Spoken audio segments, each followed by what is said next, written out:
Boa noite, welcome na Fort Zoutman.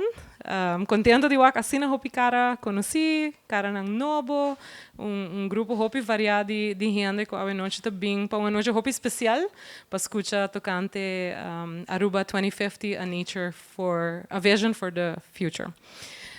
Me quero chamar bombini na Sua Excelência Primeiro-Ministro Mike Eamon. Quero chamar bombini na tour panelista a tomar parte do projeto aqui para os últimos 2 anos. Também me quero chamar bombini na tour gente que está sentada aqui a tomar bolso tempo para registrar e para join us a noite. Então, a noite é especial. Nós temos a noite com nós Dr. Lawrence Jones Walters e Dr. Peter Verwey, de Wageningen University. E nós estamos dando esse sustento a noite para apresentar algo que está especial para nós Aruba. E com isso, me quero dar Dr. Lawrence Jones Walters bom mini. Dr. Lawrence, you can join me on the stage to kick us off.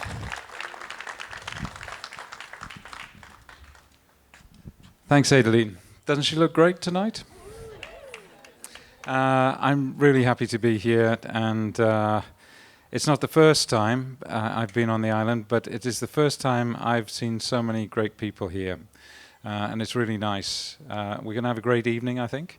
I'll be kind of the moderator for the sessions that we have later, but first I just wanted to say a little bit about introducing the project. Oh, that came on without me even pressing a button, which is good. I just hope it doesn't go too fast for me. We started this 2 years ago in 2023, and it was one of those great ideas that my colleague Peter had actually back in 2019, thinking about a different island. And at some point, I've been working on Aruba since 2014 and the bridge, actually.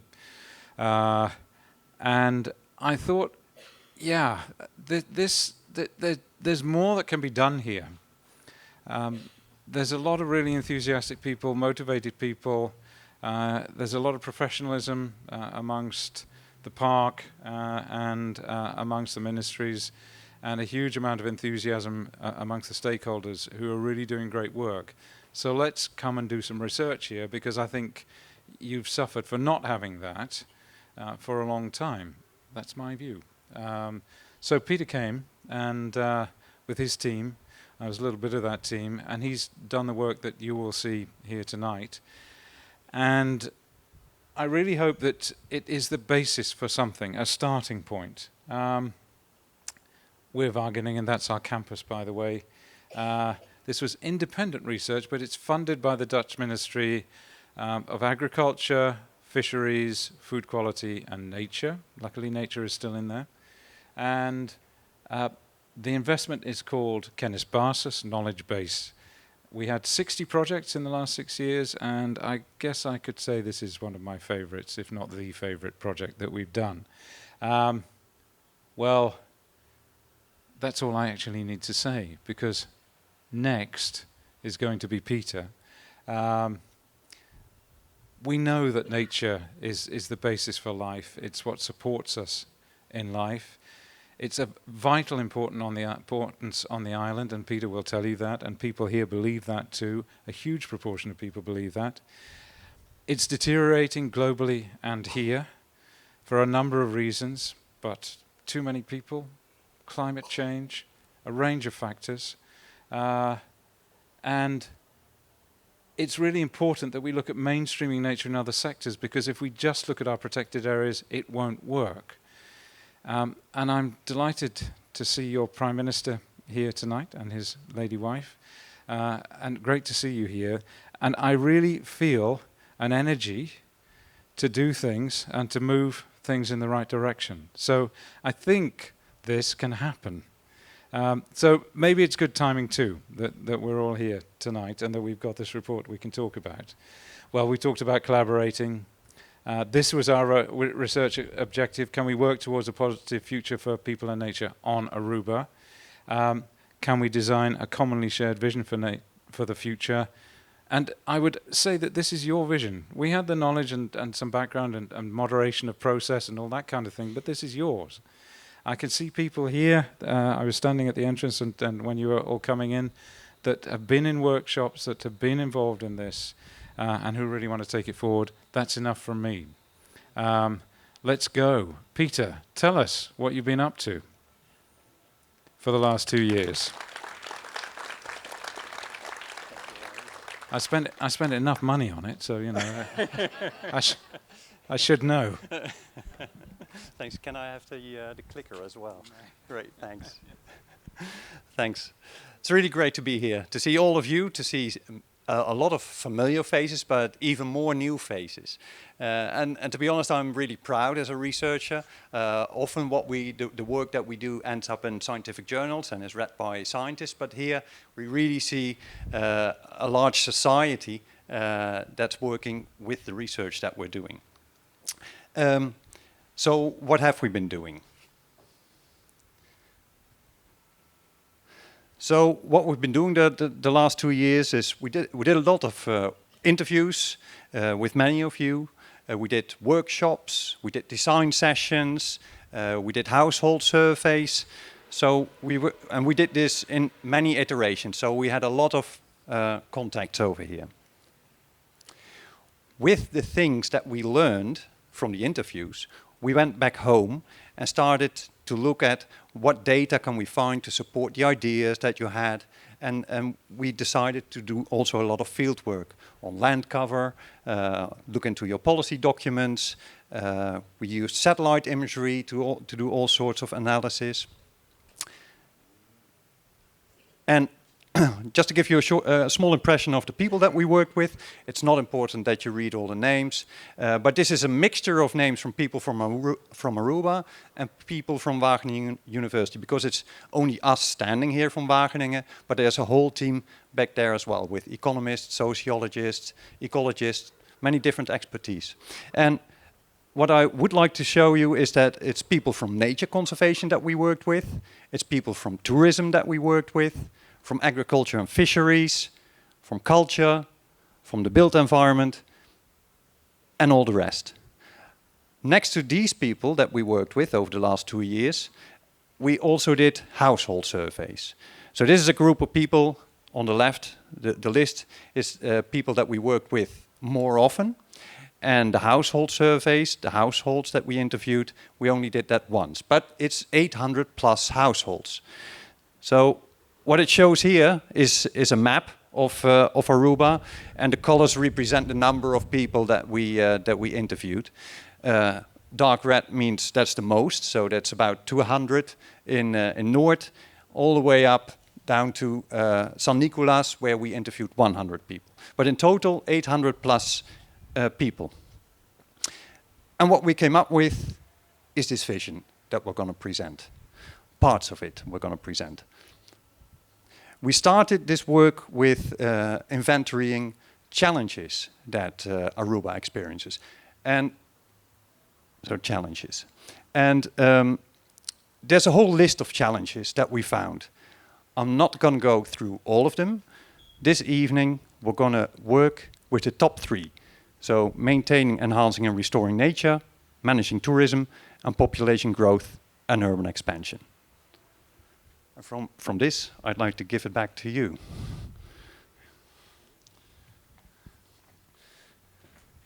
All right. Thank you, Dr. Lawrence. Thank you, Peter. Quick introduction to what has been done, and we're going to take some time now to deep dive into the panel. So with that, switching back to papiamento, nós também discutir 3 diferentes challenges que eu identificar ao noite. Nós escuta riba o tópico ng kuta 1, maintaining, enhancing and restoring nature. 2, managing tourism. E 3, population growth and urban expansion. Cada challenge lo guardo presentar para Dr. Peter e a sessão mes lo guardo moderador de Dr. Lawrence. Com esse, me quer a chama adiante e pro meu grupo que lo participado em pro meu panel, com o Sr. Gisbert Boekhout de Direção Natuur en Milieu, Sr. Greg Peterson de Aruba Birdlife Conservation e Sr. Jair Breton de Kunuku Kalbas. Passa adiante normal. All right, Peter, over to you to introduce the challenge. Do they have microphones each? Yes, they should. Okay, then we need to get them. Okay, so I'm going to pass over to Peter now, but I just got to tell you that we had a rehearsal this afternoon with some of the panelists, and boy, were they trouble. So I've got to control them now, and we'll see how it goes. But what I can say was that they have some really great ideas and a lot of opinions, and I'm looking forward to hearing those. So Peter, give us the challenge. Okay, I will. Thank you. So this is a challenge: maintaining, enhancing, and restoring nature.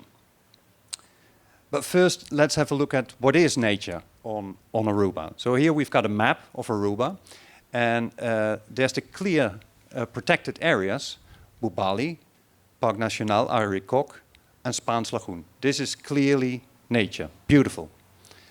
But nature is not restricted to the national parks, to the parks. It's of course also in town, next to a church, trees growing over there, or on the beach, trees growing over there, or look at this landscape. Actually, it's everywhere. These are veins through the landscape. Nature is everywhere. So on Aruba, about a quarter of the land is a protected area. If you look at the water, it's only 0.2%, so very little of the total sea is a protected area. There's about 2,500 species, of which quite a number are endemic, so that only occur on Aruba or within the region.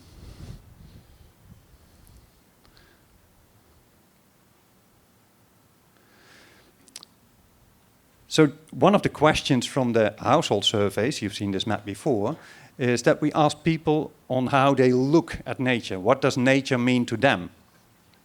And this is the response, what we got.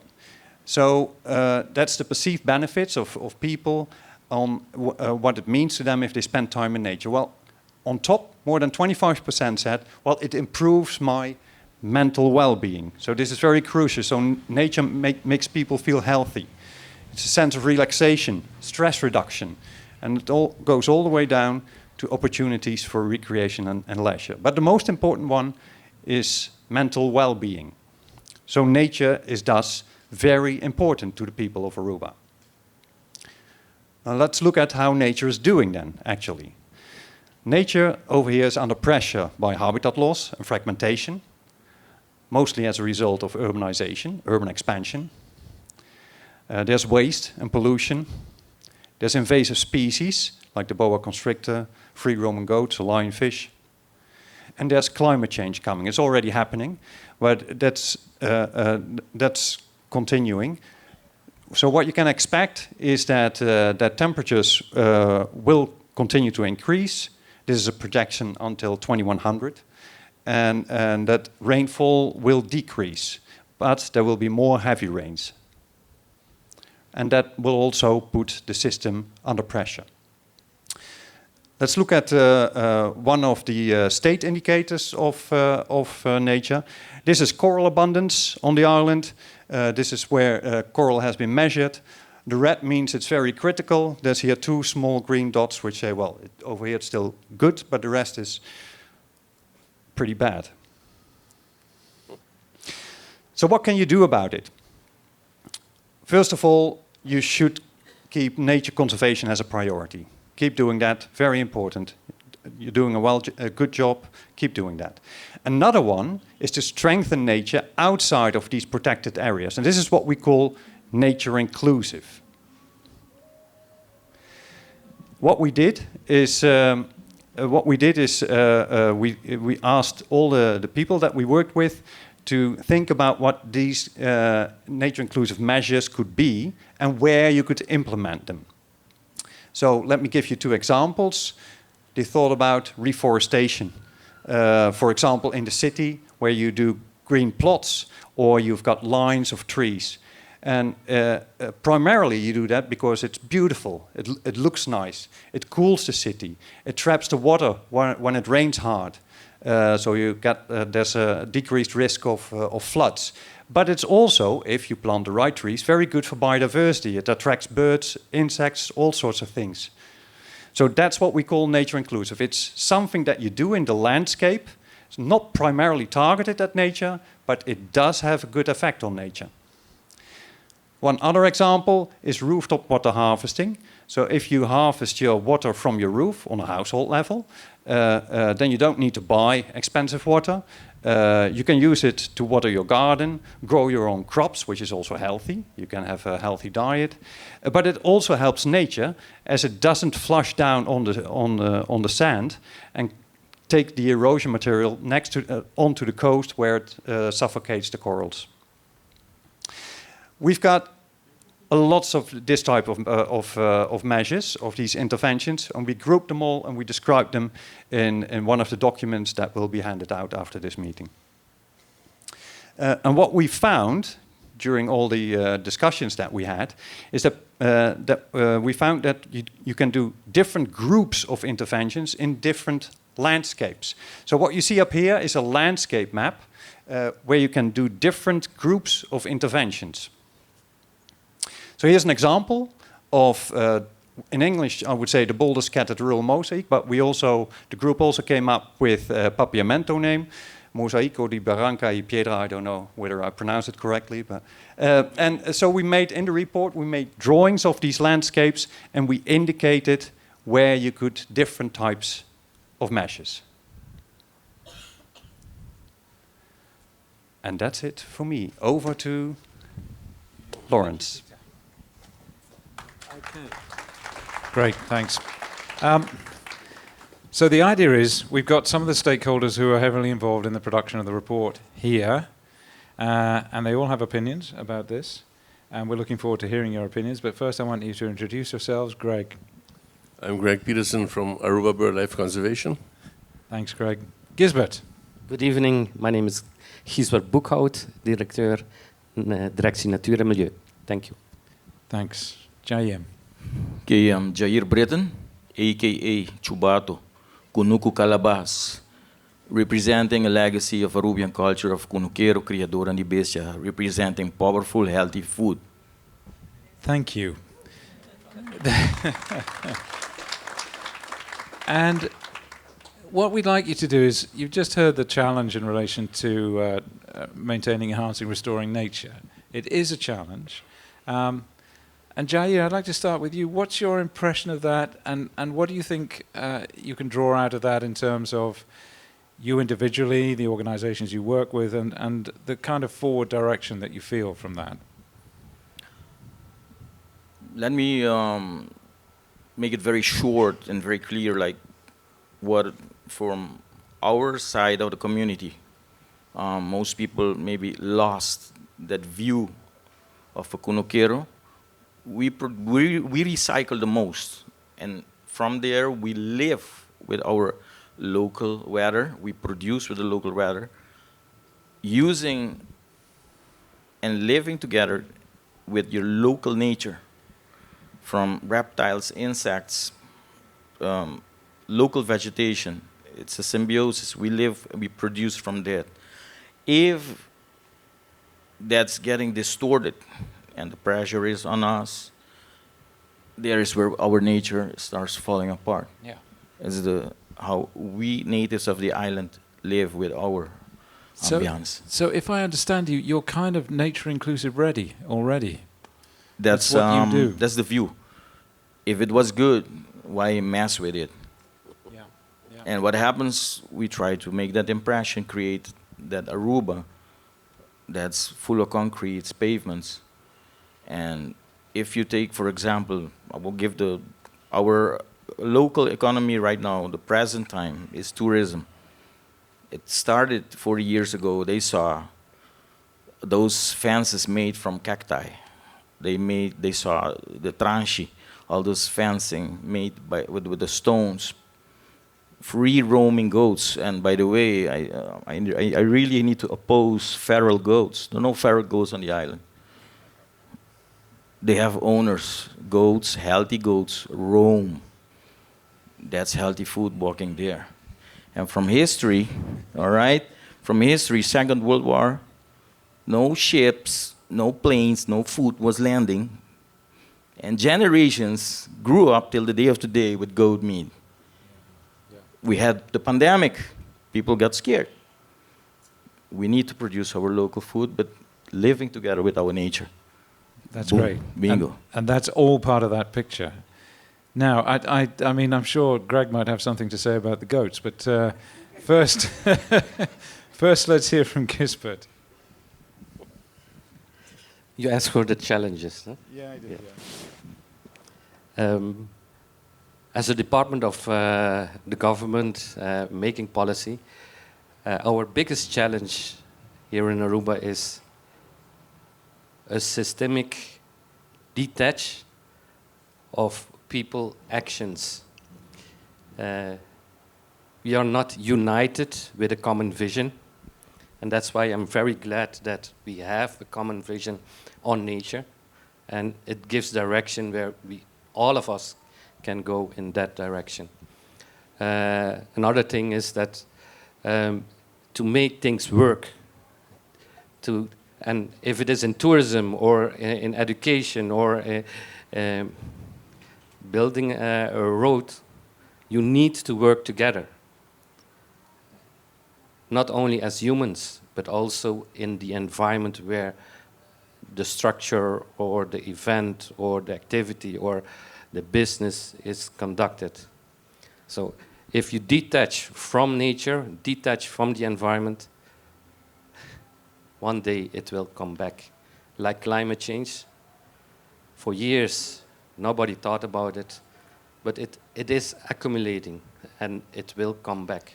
Thank you. And do you see this this report as offering you some potential for that working together? The pathways within this, because it's hard to see how they couldn't be realized unless people work together. Having a common vision unites already. Bringing people together with the same thoughts and willingness to achieve a common goal. That's you need a team to get a goal, using soccer terms. And if we want to win for our own community, if we want to make profit for the business, if we want to have a better health, if we want to have a nice and beautiful environment, we need to work together and to achieve these goals. And if not, it will go the other way around. Yes. Indeed. Thanks, Gisbert. Greg, you've been sitting there. You've had a chance to reflect on what the others have said. What do you see in this vision for nature? I am going to try to open up some minds tonight for maybe some more discussion later. I'm in this stuff like between 25 and 30 years. And I ask myself, why do we have a challenge? I mean, I've heard so many intelligent people say we have to do A, B, C, and every time we end up doing something else. So I sat back and I said, what are the commonalities, what are the basic factors that brought us to this point? And it's nature exclusivity. We are not in an inclusive stage yet. This might help us. If we look at law enforcement in the last 25 years, nature has not been protected. The legislation is not good. We don't have enough manpower, etc., etc., etc. If you look at education, we do not have a system in our schools educating all of our kids about how important nature is for our island. It doesn't exist. We are at the point now that we have been begging for 20 years. We're still begging and hoping that they will come with a curriculum that will be national. We have also, and this could be painful, touchy, but I am absolutely sure that we have people that are causing damage to our nature who do not understand that they are causing damage to our nature. They cannot connect the dots. They're busy with spreadsheets and numbers and facts, and at the end of the year, bottom line. And if you do not understand what damage you're causing, it's difficult to steer it or to guide it or whatever. So if you take those three together, I feel sometimes that I'm sitting in an airplane, and the name of the airplane is Aruba. And at a certain moment, I say, where are we headed? Let me go take a look. And I walk up to the cockpit, and I open the cockpit, and it's empty. I think, shit, who's flying this plane? And then I see the bag on the ground, and I grab it, and I look, and there's no flight plan. Damn, nobody knows where we're going. So we reach a point now, I believe that, and I see the Minister of Nature here tonight, it's a big responsibility, but we need a captain in the plane, and we need a flight plan. We need a national nature conservation plan for everybody. It doesn't exist. Thanks, Greg. I'm going to stop you there because thank you for that. And I did hear one thing in there, which was that maybe this can help with that. I like that. And I see Jair is itching to come back on a couple of things here. But Yes. thank you for that. Of course, as Greg is mentioning, that plane, the direction of Aruba, I would say I would hijack the plane right away. Because we need to face stuff, straight up. We have severe problems. From Ocunuquero, we produce real food. The Cunuqueros right now on the island, we are the last of the Mohicans. Because nobody's, they want convenience food, fast food everywhere. But the real food is being undermined, Suddenly, we are being destroyed by stray dogs and cats. I need to really educate people, for the ones who get offended if they love dogs and cats.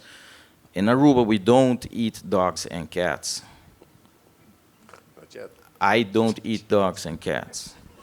It's not in the plan for 2050.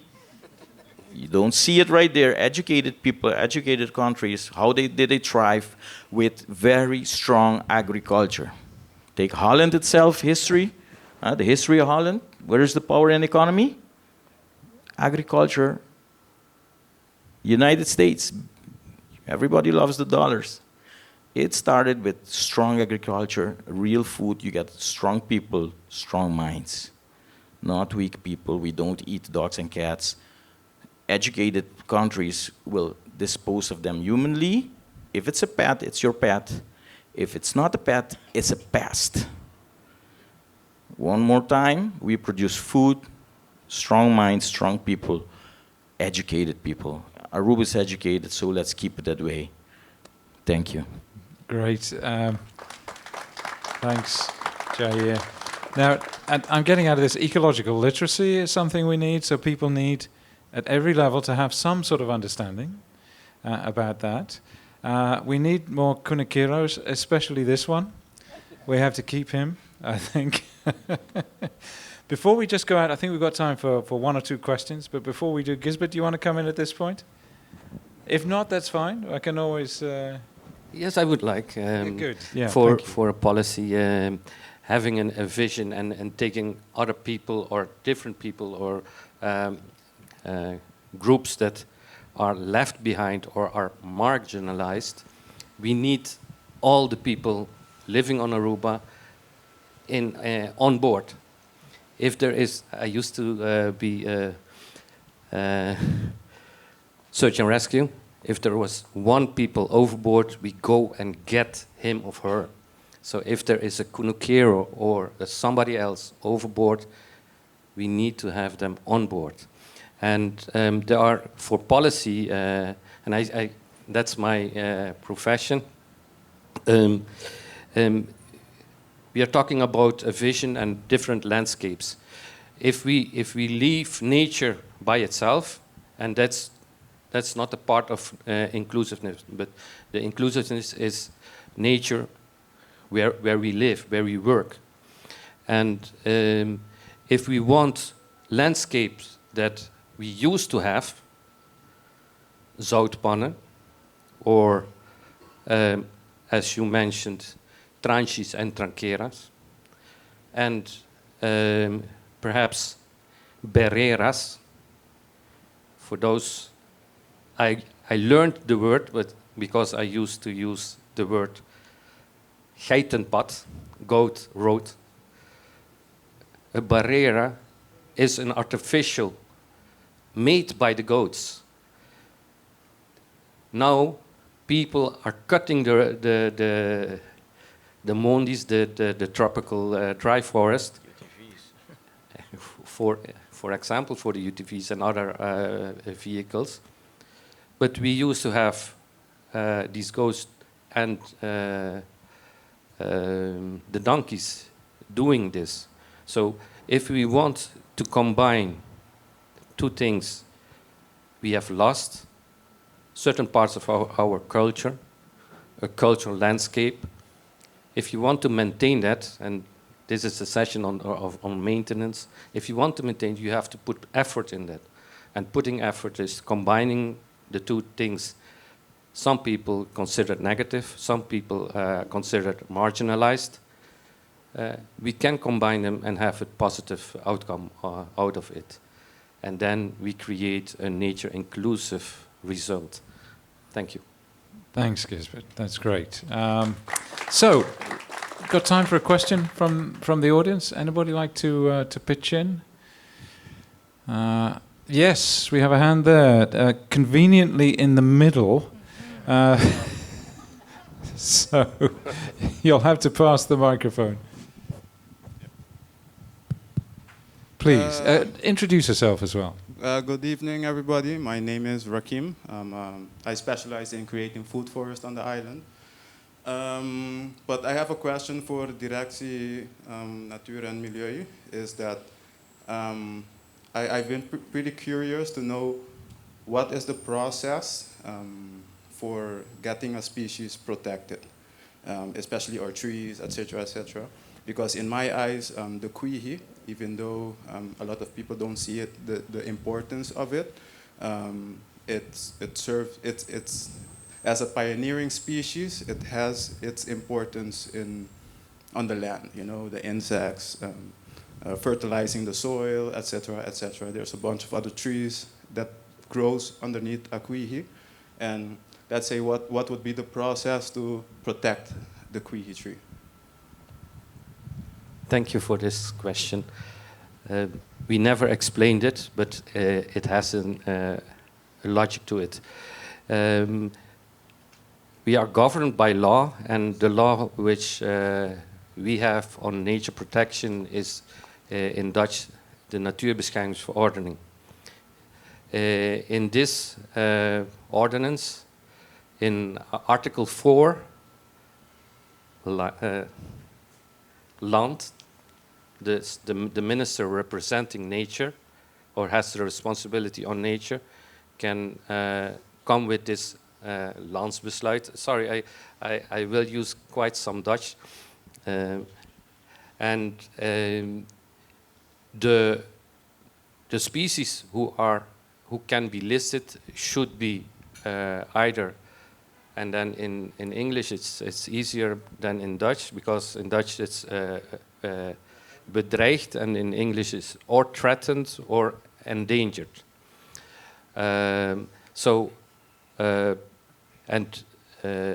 We have to have a proof of that on literature. And as Dr. Peter mentioned, we use publications, scientific publications. We don't use publication in the newspaper. And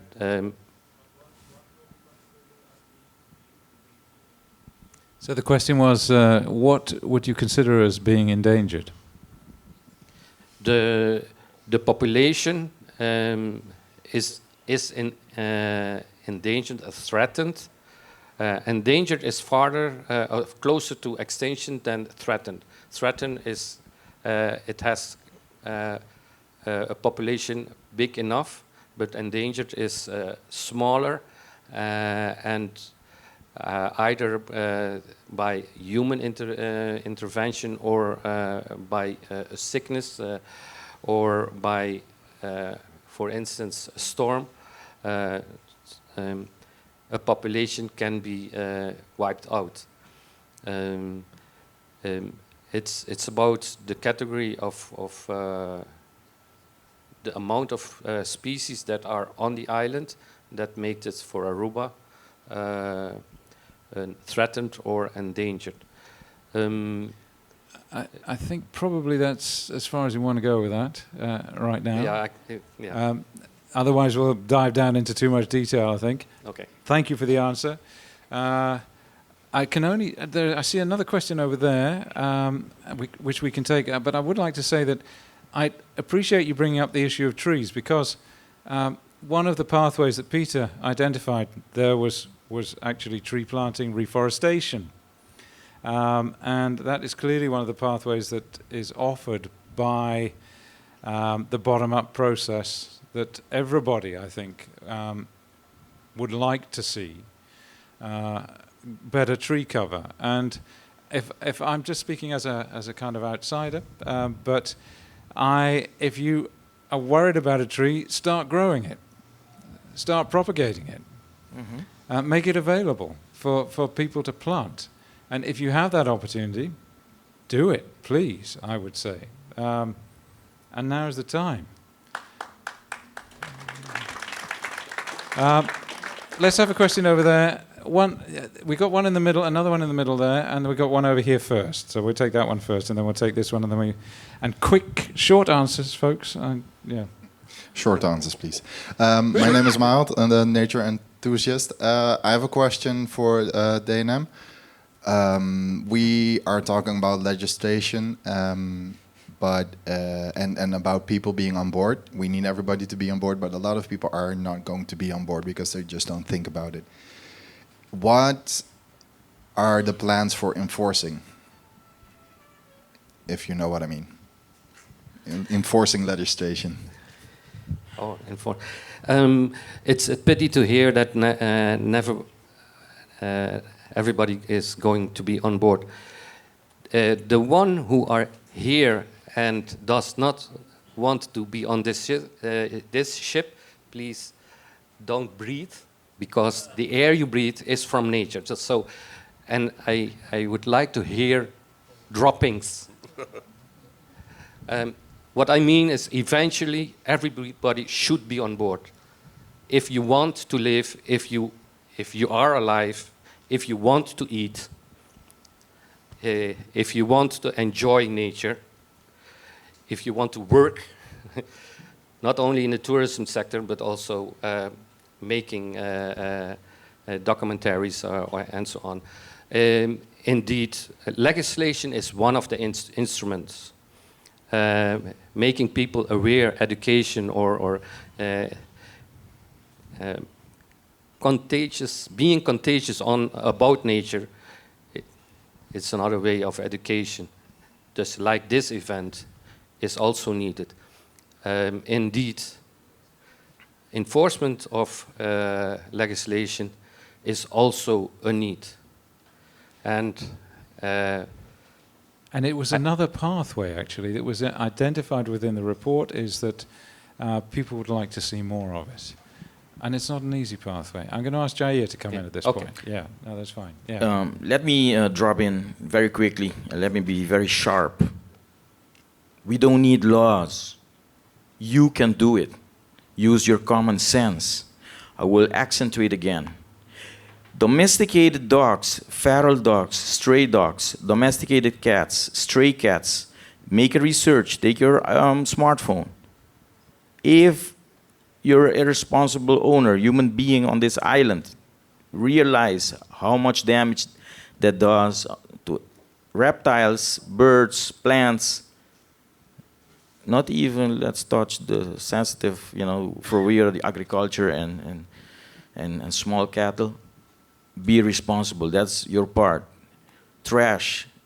There's so much you can do before you can say, hey, what can the law do for me? It's your island. Love it. Bingo. Okay. So we had a question over there, but I think if you can hold that, I think it might be relevant for future panels as well. So, yeah, thank you. This was great. Any last thoughts from the three of you? Looking for positives. Greg. if we do not have a common definition of how we see nature or should see nature, if we do not understand together one definition of what is sustainable development, we're all working besides each other, and it's messing up a lot. And what we need to do, and maybe again I come back to this document, maybe we can use this document inch by inch to discuss item by item until we get consensus on all the steps moving forward, and then formulate a national nature conservation program. Great. Thanks, Greg. Gisbert? Yes, I would like to support and go further. And I used the example of a soccer game or a soccer team. In this soccer team, you have one goalie, you don't have 11 goalies. But the team has a common goal. That's why we need the common goal. But every position is needed, not only on the field, but also on the side. But it's part of the team. It's working for the team. It's working for the common vision. So if you're Kunukero, if you are a nature fanatic, or an environmental engineer, or whatever, we need you on this team, all together. That's great. Thank you, Gisbert. All right, Jaya, you've hijacked the plane. Where are you going to take us? Well, I'm taking it to the now, 2025. Most people from nowadays will say, hey, ChatGPT, can you help me save Aruba? You can't eat ChatGPT. I want to see AI come and help you. You can't. You can eat AI. You can't eat ChatGPT. Walk barefoot, smell the air. If you need help, come to the Kunuku, smell the goats and the sheep. Eat real eggs. Don't import rotten eggs. Passable noche. Super. Big hand for the panel. Thank you all very much. That's great. Thanks, guys. Leave the mics here on the chair. That'll be fine. And yeah, you can take this one if you like, Adeline. No, you got that one. That's fine. All right, thank you so much, gentlemen. Another round of applause for them.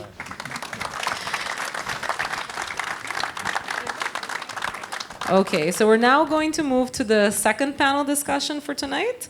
And with that, I would like to call to the stage Mr. Patrick Melchor of the Aruba Tourism Authority, Ms. Hilde Rodriguez Takuma of Flora and Fauna Committee, and Ms. Natasha Silva of Aruba Conservation Foundation.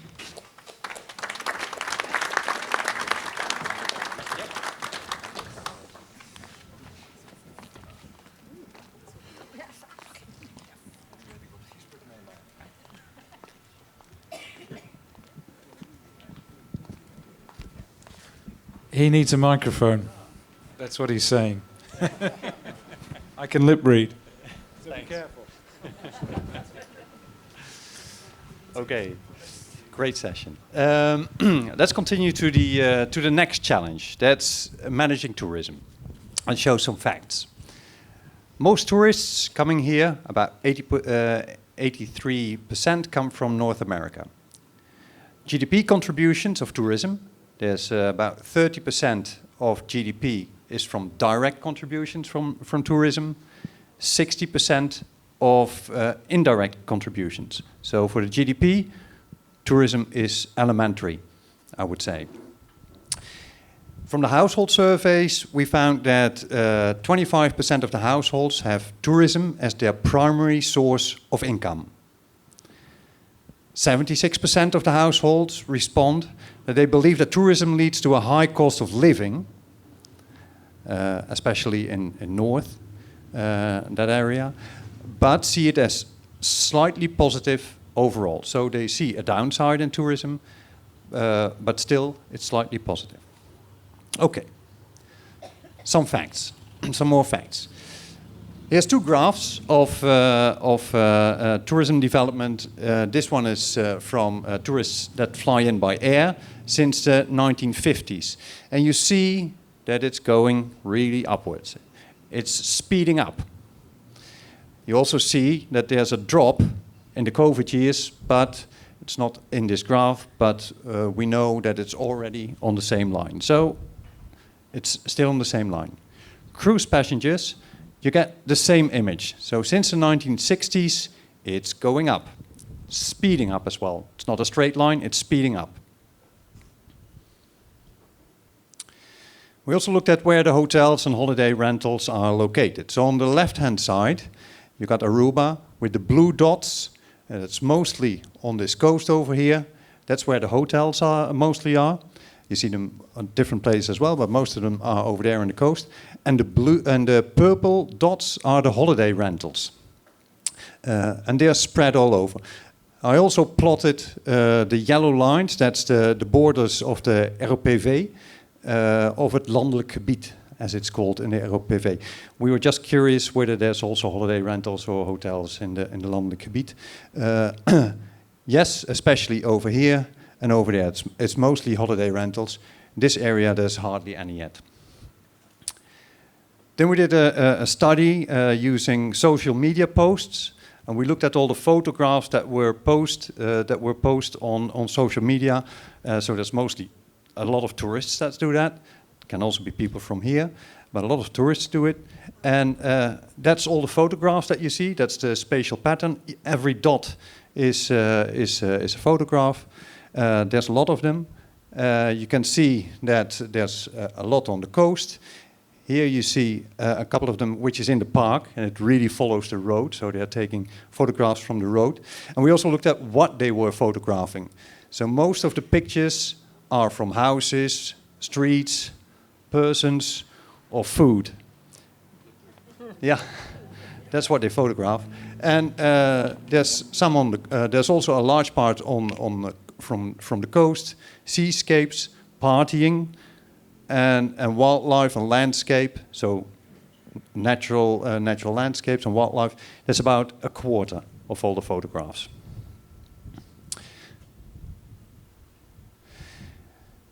For the tourist areas, we did the same as for the other area that you see. This is another landscape of the vibrant. We called it vibrant beach life and Salinja-laced hinterland. So that's where you've got the big hotels, and we also looked at what type of nature-inclusive interventions you could do over there. For example, landscaping or capturing ergo water. In the plants, and we did that also in the other area. This is in Oranjestad, urban fabric. And with this, I would like to give the word again to you, Lawrence. Thank you. Thanks, Peter.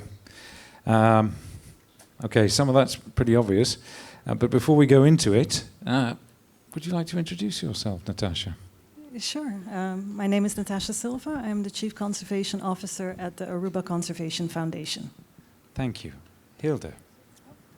Yes, sorry. Ladies first? I mean, of course, yeah. Okay. My name is Hilde Rodriguez. I'm invited as a member of the advice committee of the minister to protect flora and fauna in Aruba. But besides that, I'm into cycling and promoting cycling on the island. And also I guided a foundation that is protecting nature in our area, in our own habitat. Thank you, Hilde. Patrick. Good evening all. Patrick Melchiors, Destination Services Manager at the Aruba Tourism Authority. Also a biker. Indeed. I believe they and a bike nature together. Lover, by the way. A nature lover, You should see my garden. Is that an invitation? Yes, it is. Okay, well then come that's have later. tea. Then. That's later, yeah. I might be British, but I'm not a tea drinker, by the way. So, thankfully, because I love coffee. Coffee, indeed, great. I'll come for coffee. So there's some interesting figures there, some quite confronting figures. I'm thinking that we either start with Natasha, who gives the sort of nature perspective on that and some feelings about that. Where do you think we're going? How can we be more nature inclusive in relation to what you've seen? Well, what has been shown is quite overwhelming if you think and look at it from a nature conservation perspective. So, of course, the increase in tourism is, you could look at it two ways. Either we follow the trend business as usual, or we do nature inclusiveness, which is actually a radical transition of our tourism model, and you'll get a completely different future. And that is actually the future that everyone has contributed to this document. Over 1,000 people have said that's actually the future we want, and have come with many different measures that can be taken to realize this future within the coming 25 years. From a nature conservation perspective, we are the problem. We are the source of all evil. Wherever people are, there is impact on nature, be it small or large, that impact is there. And I think most of us don't realize it. Some of us know it, but because you're so busy with your daily lives, you forget it, and you forget how huge your impact is. But I think we recently all experienced the difference when COVID hit, and we were all stuck in our houses, and we saw how nature started replenishing and restoring itself up to a certain degree. We also saw that all the animals, the wildlife that we hadn't seen for a long time, came very nearby and actually took back the spaces that were once theirs. So I think we have a tendency to forget everything. We forget our youth, we forget our nature experiences from long ago, we forget COVID and huge impact COVID had because it was so traumatic. But at the same time, COVID also taught us a lot of lessons. So looking at the population and looking at the population increase, my heart is, I have sleepless nights thinking, how are we going to manage the impacts on nature? Before I ask Patrick to respond to that, and then we'll come to Hilda last, you can be the arbiter between these two. Well, I'm joking. On that picture that we saw from Peter were the Selenias, Malmok, I think it was, or one of those. Doesn't the tourism offer an opportunity for improving the Selenias through some kind of investment approach? Of course. I mean, I will not bite the hand that feeds us, but I do want that hand to change its ways. So definitely, there's a lot of talk, especially recently, about finding a balance, but we have to realize that the balance is long gone. We've already far exceeded our carrying capacity, and of course we need an income, but we have to look at quality tourism, and quality tourism that benefits everyone, and this includes nature. So going forward, I would definitely say do not do business as usual, because then nature is doomed. You have to realize this. We will lose species, we'll go extinct, and we have to really realize, are we willing to let our native and endemic species go extinct? Because then we will all be responsible for this. So just that you realize that. But you can definitely meld the two. And I think, the American tourists, they've all grown up in a culture of nature protection, preservation, and restoration. That was very huge in the States. It's been there for centuries. And they've been very proud of it until the current administration. But I know our new administration is very willing to find this new balance, and which includes an ecological balance. So I am very hopeful and positive that we will find a way to get a new way of moving forward with tourism, of course, with our income and our economy, in which we can turn it into a win for tourism, a win for the community, and a win for nature. I believe, thank you, that you have given Patrick what the Dutch call an aangever. Yes. An opportunity of sorts. Patrick. Now, where do I start? Yeah, well, where you want to, really, up to you. Obviously, this is a very complex matter, and we are definitely in conversation with many, many stakeholders. I've seen the offices of the Aruba Conservation Foundation inside and out. But all joking aside, obviously, I think what we're seeing globally is you know, some resistance or serious resistance toward tourism. You see countries where over-tourism is really adamant. We all know the cities and the places where things happen, where actions are directed towards tourism. This is mainly an overcrowdedness issue. Then there's another thing that maybe not everybody knows about, but it's over-touristification.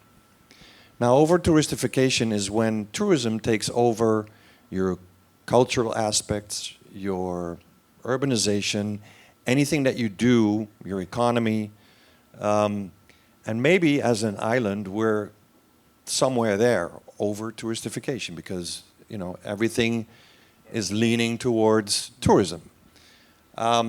Now, as a tourism organization, we also do a lot of research. We listen to our stakeholders. We are in conversation with many people. And I think we use 2024 as an opportunity to rethink, refocus, re-strategize in the way that we see tourism. And this resulted in a multi-annual corporate strategy that is also mirrored by the one that ACF recently did. This is our fourth that we've done. And you'll see there definite changes. Okay, we use the word, and here it is, it's marketing, yes. Sustainability, it's a beautiful popular word used by everybody. But how about we go to a little bit more responsible tourism that eventually will or might lead to regenerative tourism. So people actually giving back what is taken. So Natasha mentioned balance.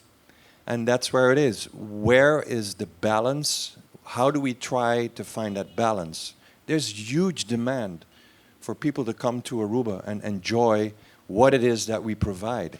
How do you balance all of those aspects, this huge demand? How do you grow tourism? And I'm not speaking about numbers, because we deliberately, in our new plan, in our corporate plan for this year, stated 1% growth.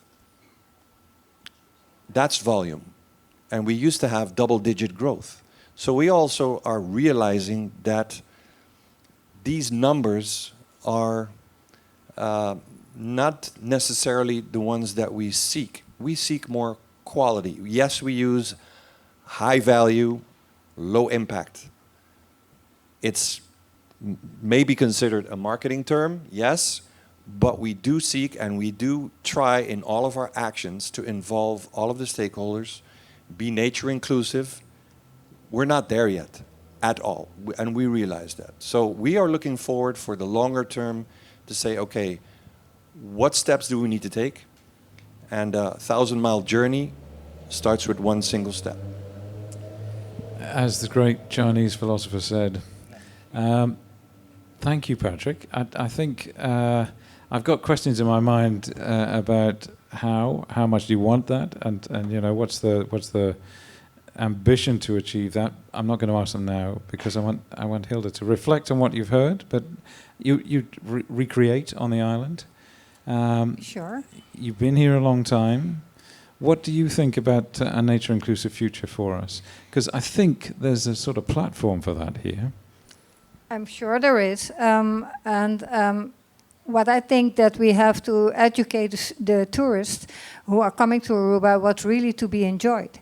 And not only to be entertained, but to be enjoyed. And that means to give them a lot of information up front before they're coming to Aruba, like the beautiful movie of Turning the Tide, that gives a good idea of the natural resources that can be restored still of Aruba, and not only the nightlife, and not only the wild tracks that people have been offered. It has a lot more than that, and also cultural aspects as Oranjestad can offer. The city tour is really a nice project. The city tour with also visiting parks that should be enhanced and should be restored, and visit that places.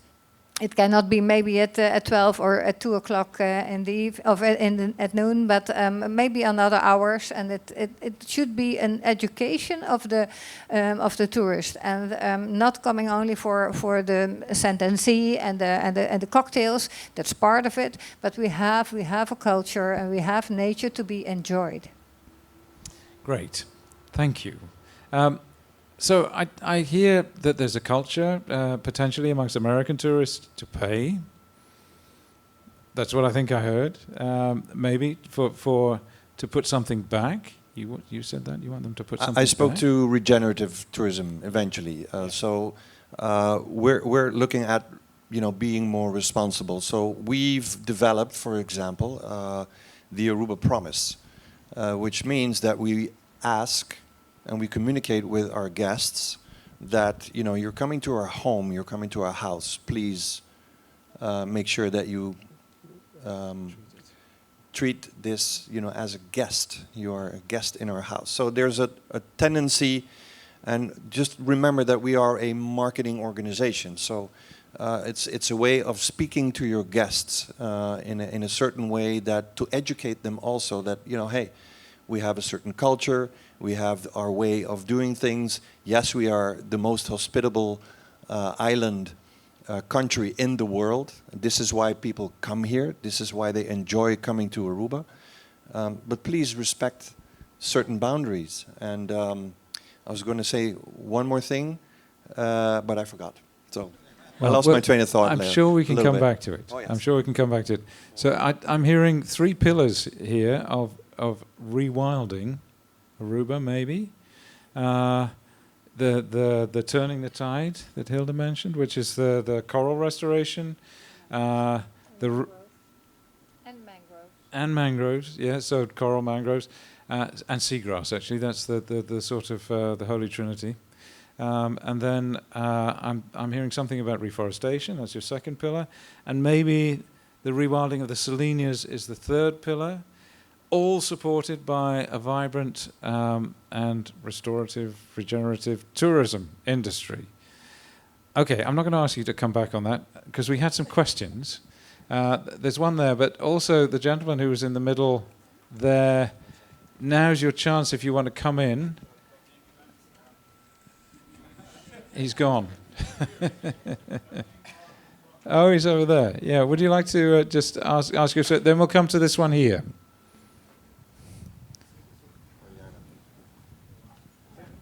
There is a microphone on its way.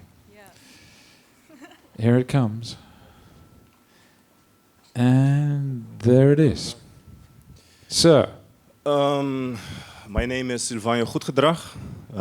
Some of you may know me, some of you may know my family. To speak here to everyone is a grand pleasure. I have ancestry here in this place, Fort Zoutman. My padrino was the one that managed this place. Unfortunately, as many of you may know, and I will keep that part away because it's done. We need to go forward. And the first thing I would like to ask, and nobody needs to answer, is, and I would give an invitation for the people that do not have a plant in their home, please go find one. Please adopt one. Me, Rakim, Mama Rose, right there, they can help you with that. For every person, every single person in this place, there's a plant. I'm my wife. She's Polish, and every time she comes to the island, now she lives here, and every time her parents come to the island, they are adored by the cacti. And most of you, and I hope that everybody realizes that cacti, they pretty much do not need water. They only need attention. They only need to be viewed as. And nowadays, there are many plants that Rakim also said, the Kwihi is one of the protectors of this island. And bit by bit, we're hurting, and I would like to ask Greg Peterson also to support this fact. What is being done with our burrowing owls. My brother Armando, many know them as Armando Goedgedrag, he has been painting murals all over the island. And he's focusing to make everybody aware we don't need to paint on these walls what we already have. Ayrton here doesn't need to make photos to be used as marketing to invite people all over to, the world to hear. We are a family.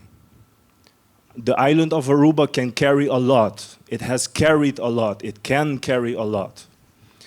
My question for everyone is to be aware, and maybe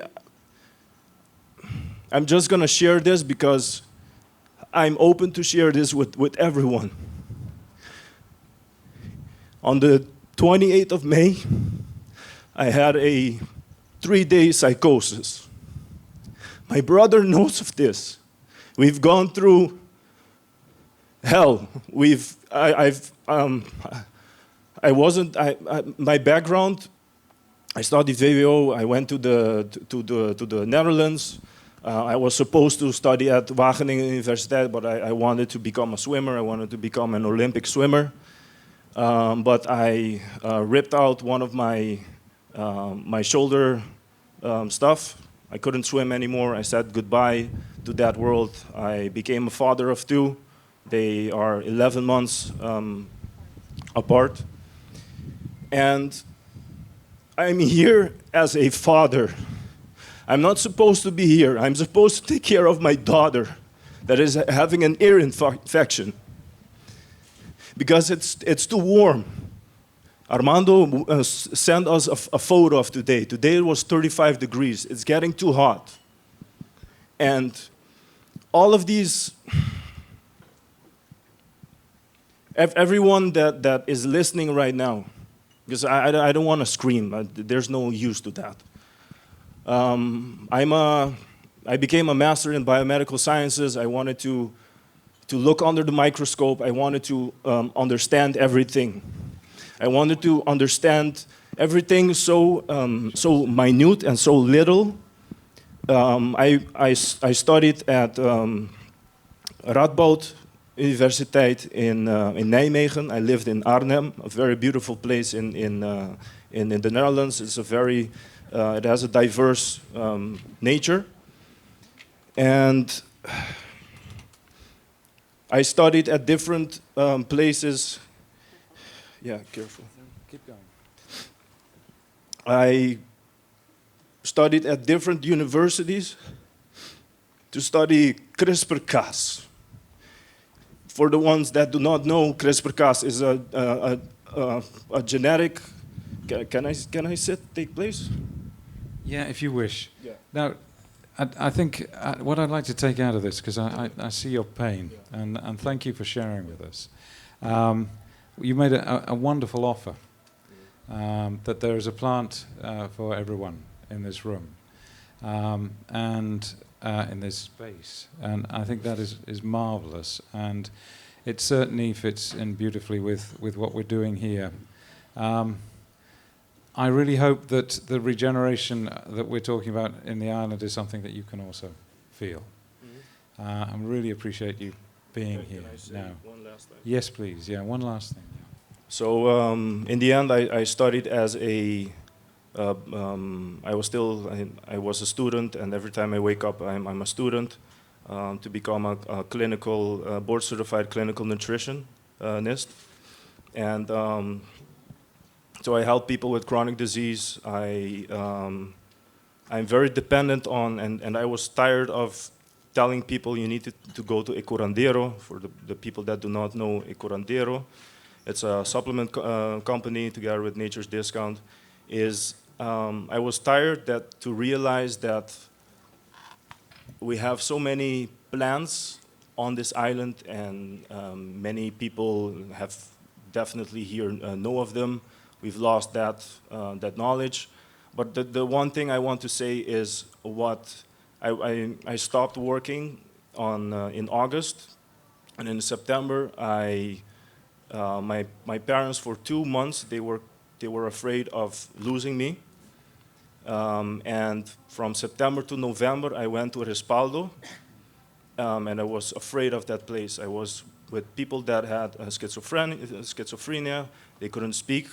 I was there with drug addicts, with alcohol abusers, and I never wanted to go back to this path of being a researcher because I was working with my colleague Sandy Rojas. I was working with Anton Isaac, and one of my mentors and all of these people I looked up to, they couldn't help me. So from August to March, I wasn't able to work. I thought that, so the one thing I would like to leave is the one thing that helped me is my own garden. And I would like to invite everyone to find that person to help you find that garden back again. Thank you so much.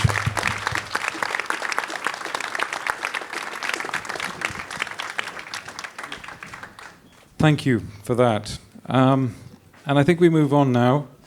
I'm going to ask the panel to conclude with a final note. Patrick, I think this time I'm going to go to you first. Or would you prefer to go last? No, let's have you first.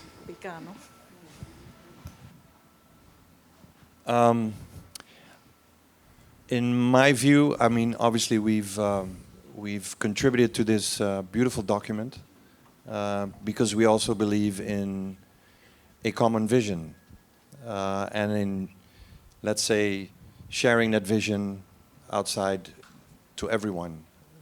How to get there obviously is different for everyone, and we might not always see eye to eye.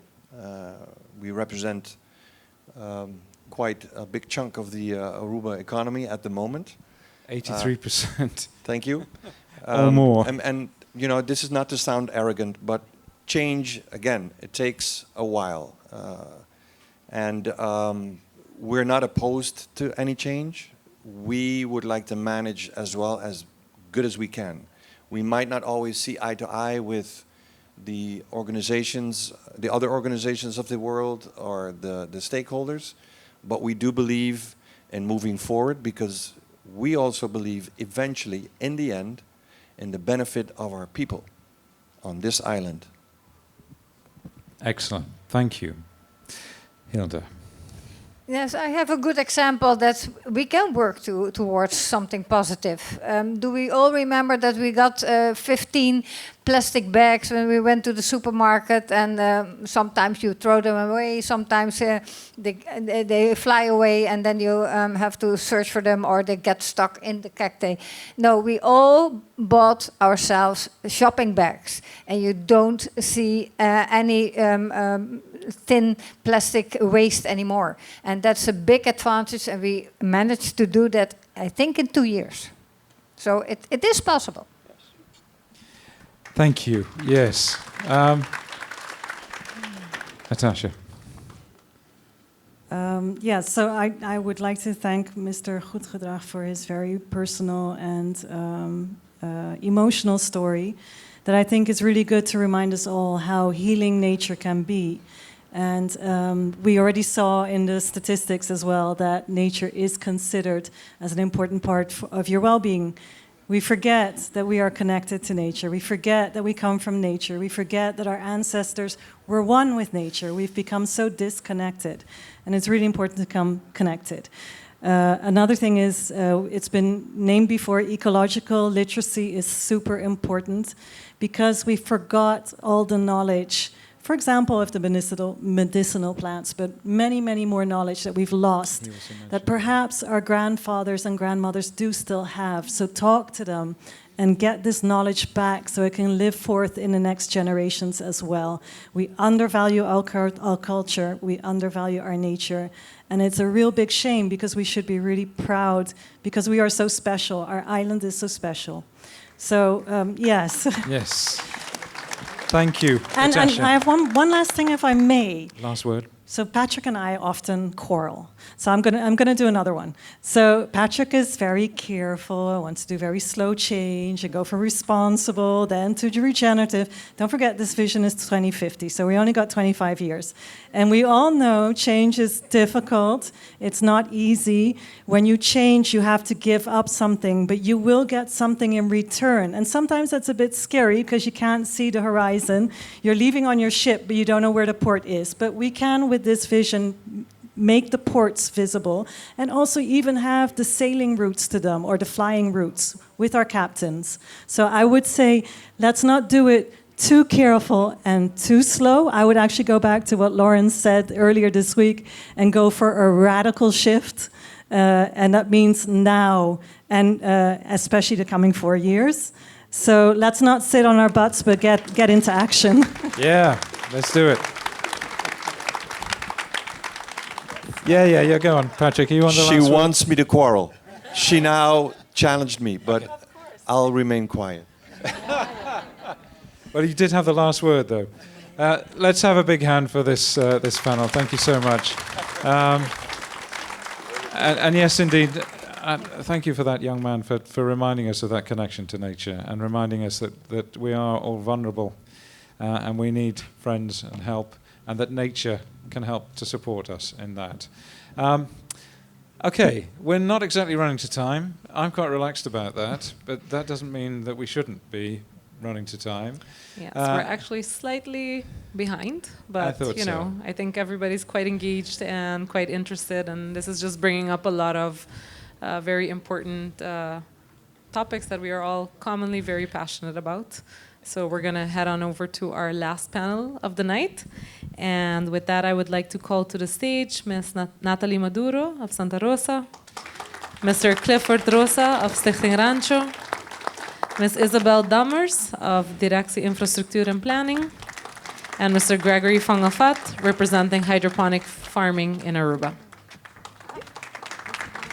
Thanks, everyone. Have we got another microphone there? We've got 4 on the panel now. It would be great if we can have another one. But if not, that's okay. Yeah, come on. And that's my portemonnaie. It was too heavy in my pocket. It's full of moths. Peter, let's have it. So this is population growth, urban expansion. We've got a really interesting panel here. We have a planner here as well. And we have an agriculturalist. And we have 2 people that have been deeply involved in the farming on the island. And let's go. Can I have your mic again? No.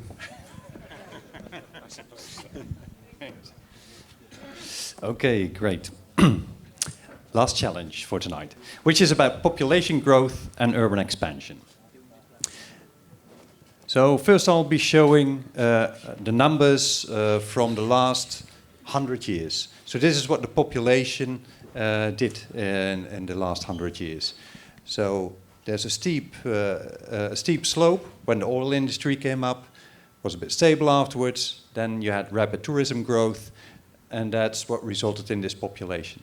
We also looked at what that population, how that is reflected in urban area, because these people need to live somewhere, need to work somewhere, there need to be shops for them.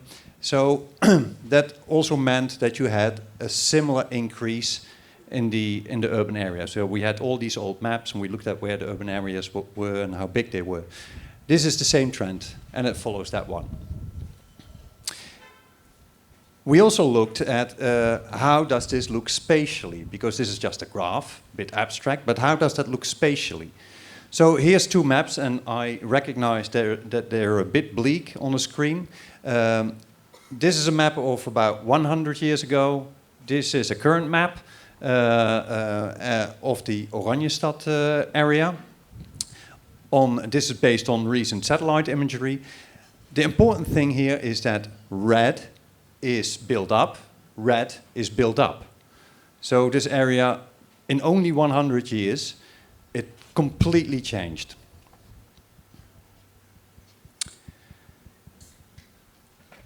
What I'm showing here is actually it's a graph from tourism, so from the previous challenge, but there's a relationship to population growth. I'll show that. So this is the bit that we've seen before. This is the historical data of stay-over tourists. And what we did from this point on, we did projections into the future. So there's two projections. One, a business as usual, and the other, a nature-inclusive scenario. This one is based on trend extrapolation, simply following this line, assuming if nothing changes, it just goes on. Until 2050, that is. We checked it with the already issued building permits for hotels and resorts, and they perfectly fit that line. So that line seems to be quite realistic. We also asked our stakeholders, what do you dream about? What is your desire? What do you think? What would you like to have on the number of stay-over tourists? And actually, from that point on, they said, well, it would be great if it's just a little lower. And there's an important thing, so that's already interesting, of course, but there's an important thing in these lines. Because you can look at the dots over there, but you can still, yeah. You can also think about what happens afterwards, because afterwards, if nothing changes, this line just continues, right? This line also just continues, so it stays stable. So you've got a complete different situation. And this one, it just goes in that way, and this one, it always goes stable. So what the stakeholders desired is to look for a stable situation, that you want to know where you're going. Now, if this is about stay-over tourists, we also know that if you've got more stay-over tourists, more hotels, you also need people to work in these hotels. And these people currently come from abroad. So they come here, they live here, that's great, they help out.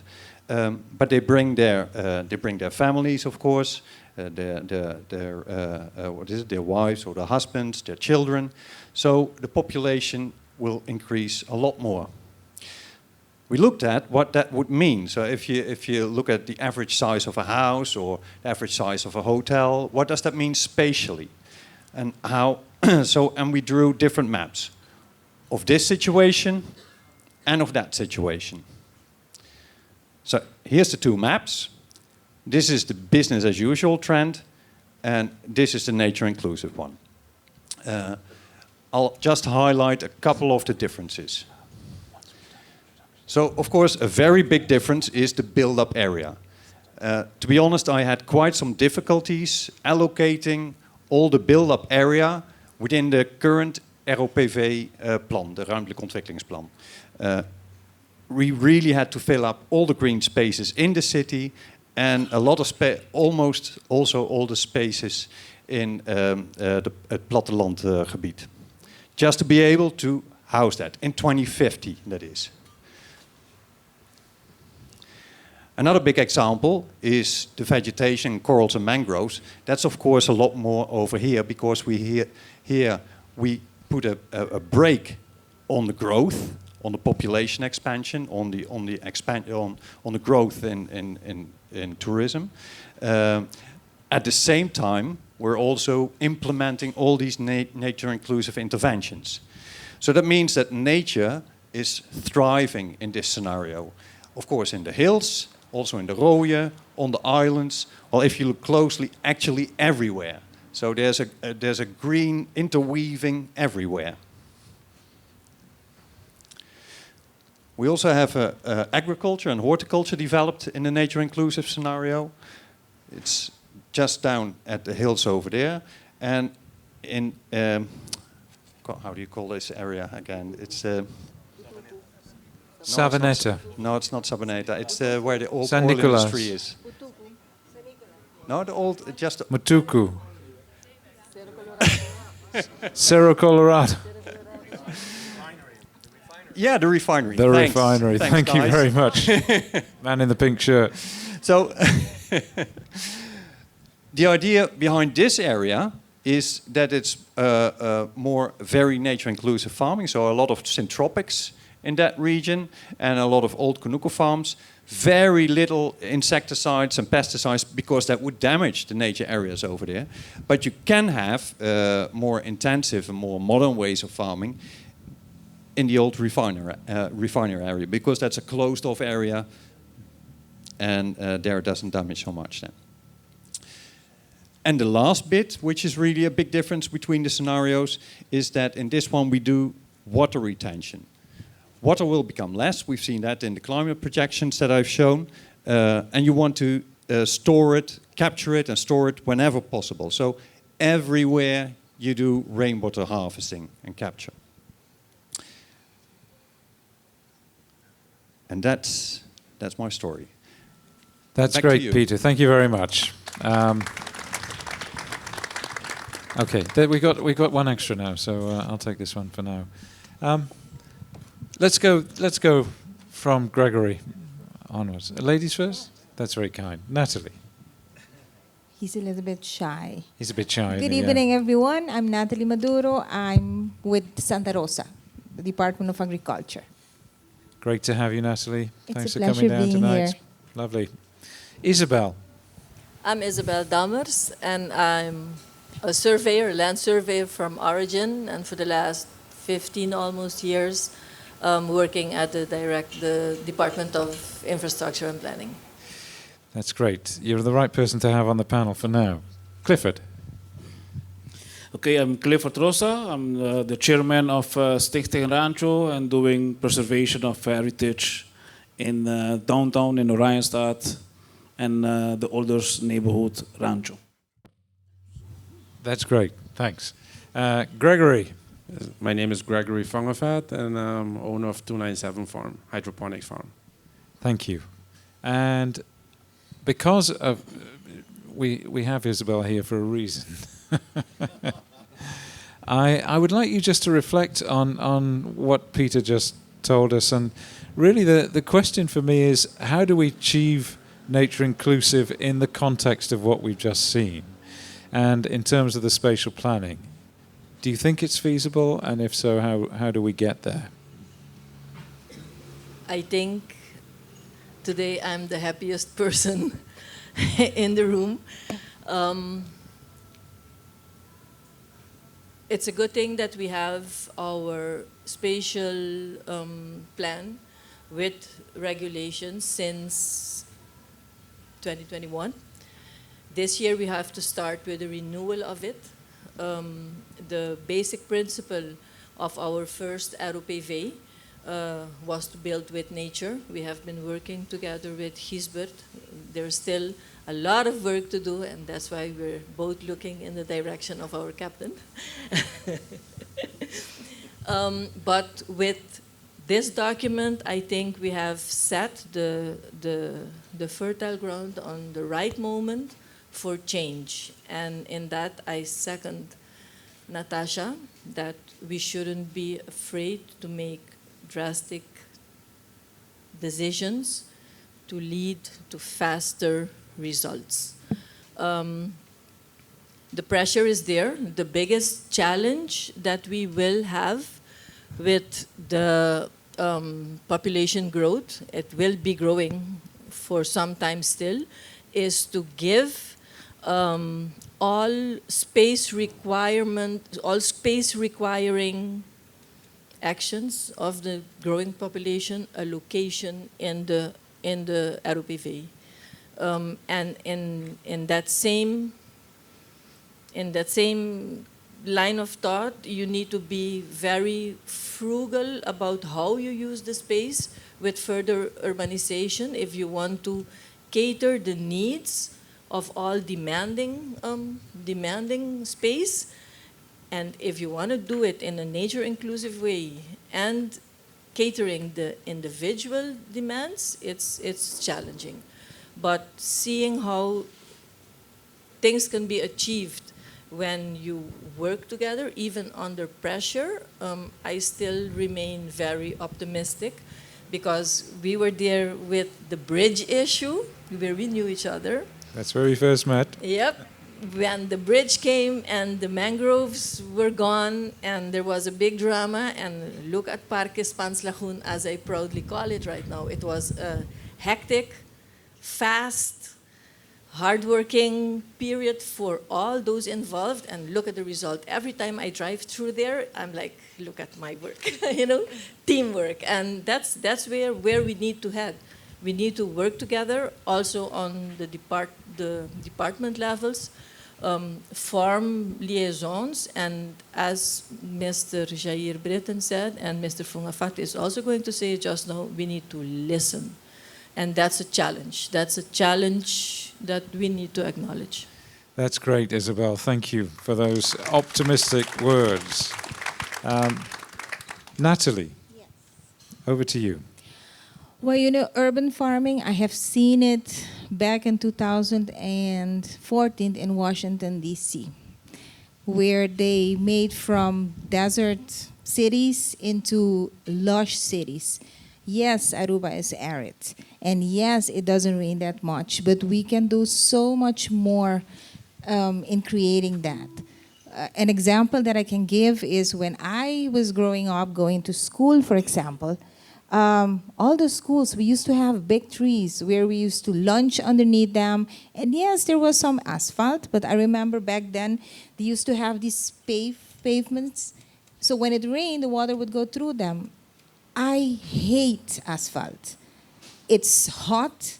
They're putting it at all the schools. I mean, that's our next generation. And what we're teaching them is that we don't need our soil, that we don't need trees. And if I can choose a change for this island, would be my wish that each house would have one tree. Because when you drive, for example, in Savaneta, or even I'm from San Nicolas, I remember in my grandfather's yard, we used to have, so many fruit trees. We got so spoiled and we got so lazy as Arubans. We don't want to clean up the yard anymore. We have something that's called Bomonite now, very fancy. And it's an excuse, in my case then, when we try to motivate people to start your garden.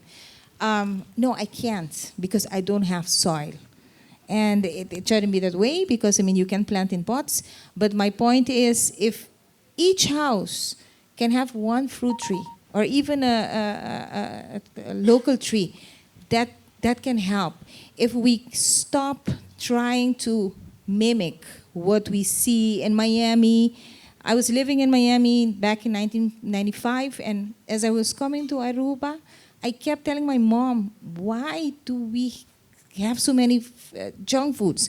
Why do we have so many new buildings? Why do we have so many shopping malls? Yes, we want to shop, but we need to keep our identity, and our identity comes with trees. That's how my grandfather used to live in our, our people. And now I don't know why, we're becoming so lazy. That's such a wonderful statement there from both of you, actually. So rich, really.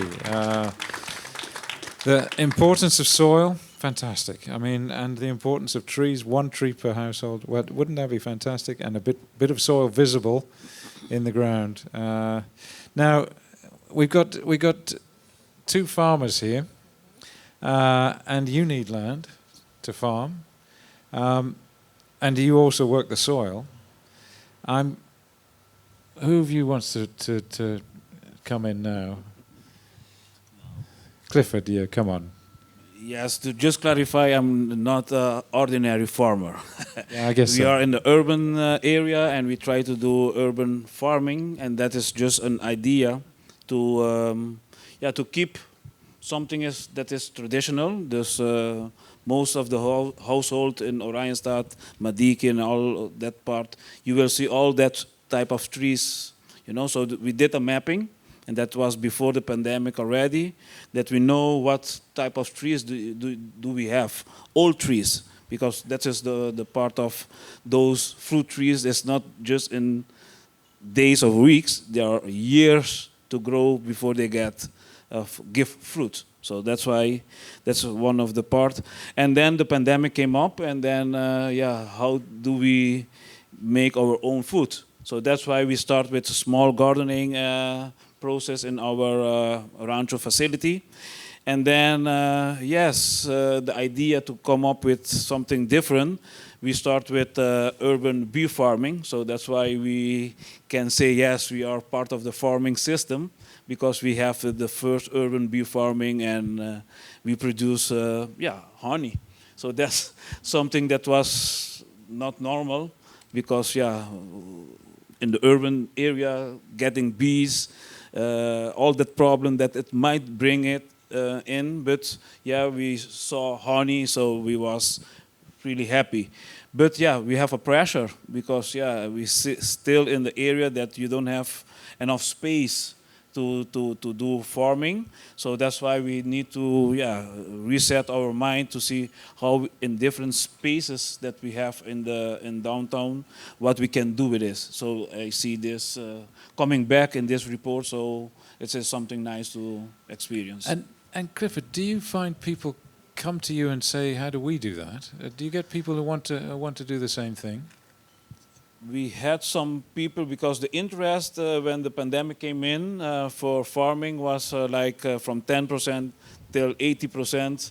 Everybody want to do something, but suddenly after 2 years, everything go to normal. So that's why keeping things as usual, yes, is sometimes not good. But we saw that nowadays, it's still difficult to support other people who would like to do some planting in their own small garden. Yeah. But you need to still be open to give them support, because it is needed to plant 1 tree or 2 or 3 tree in your gardens. Yes. Thank you, Clifford. And that's you've been very patient, Gregory. What's your take on this? All right. As a commercial farmer, hydroponic farmer, I think there was several times mention of urban farming, vertical farming. And I'm proud to say that since 2017, we have tried that. We have the data.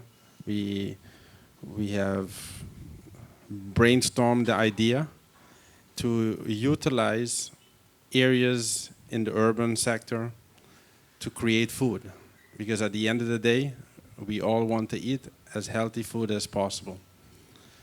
However, on the other spectrum, we need to take nature in consideration. And urban farming or vertical farming currently is very intensive when electricity and water. So we have the data, we have people on the island that has done this many years. However, as a company, we decided to utilize nature as more efficiently as possible. So we went back to the basics. And I think there's where Aruba has always shown, even in difficult times, we find that solution. And not only being more efficient, but also dealing with the nature. And I know from Isabel that we've been discussing this many years already, but I do believe that there is a synergy that can be created. However, I think also that we need to enable more people to come into this commercial sector and give them the opportunity. And once we have that as a platform, I think in general, all islands in the Caribbean can produce much more with much less of the resources that we require. I hear innovation, I hear entrepreneurship, I think I hear help, advice, guidance. One of the things, I'll come back to you, Isabel, and before we go out to ask a couple of questions, but Natalie, I came to Santa Rosa a few years ago, and you had these wonderful plants for people that could come and take them. And what you told me was that the problem was that people expect everything to happen within 5 minutes. So they take the plant away and they expect to have a red pepper on it within a couple of weeks. But actually you've got to look after the plant, you have to water it, and it takes some time. Your fruit trees take some years before they...